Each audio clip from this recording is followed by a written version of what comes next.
Hey guys, it's Teacher Dad. So today I'm going to show you how to do some DIY hand sanitizer. And I've done a number of other videos on homemade products. So in light of the COVID-19 virus that's going around and the fact that many of the stores are selling out of hand sanitizers, as well as even the percentages of alcohol, rubbing alcohol, and isopropyl, I decided to make this video. And so if you have some of these ingredients at home, you can make some of your own hand sanitizer. There's lots of other recipes out there, and this is one that I will be linking to another video.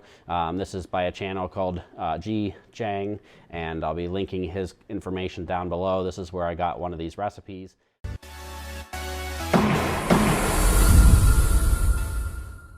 This is also a recipe that is in line with the WHO and in the way that they design and make their content. So it is a good idea to use some goggles. You're working with a high percentage of alcohol as well as hydrogen peroxide, and even the glycerin. You wouldn't really want to get that into your eyes.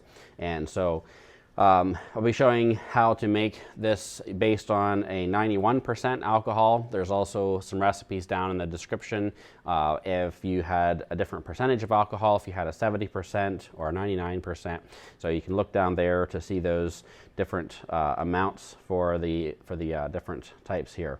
So if you're using the 91% isopropyl alcohol, you'll want to use 1 cup and 4 tablespoons of the alcohol.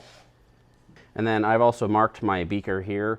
This will be equivalent, once everything is all added, to 320 milliliters.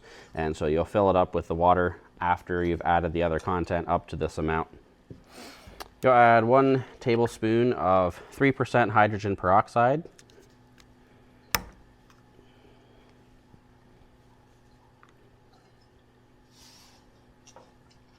And then 1 teaspoon of glycerin.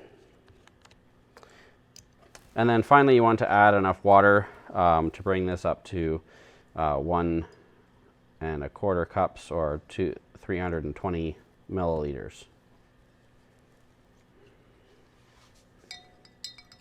And then you just want to stir everything up to make sure that everything is combined together.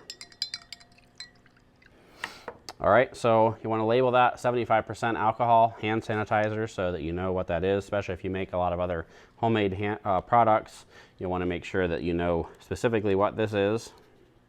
Now, the best method of prevention is not just using hand sanitizer, but it is washing your hands with warm water and soap for about 20 to 30 seconds. And this is a way that actually is able to kill the bacteria and viruses that you're coming in contact with. So hopefully enjoy this video. It's helpful to you. If you wanted to see another one of my videos about making some homemade hand soap, because again, that might be another issue going on right now, I'll leave a link in the description as well as here at the end of the video, and so you can check that out. But thanks for watching this video. Hope everyone out there stays safe, and we'll see you again on the next one.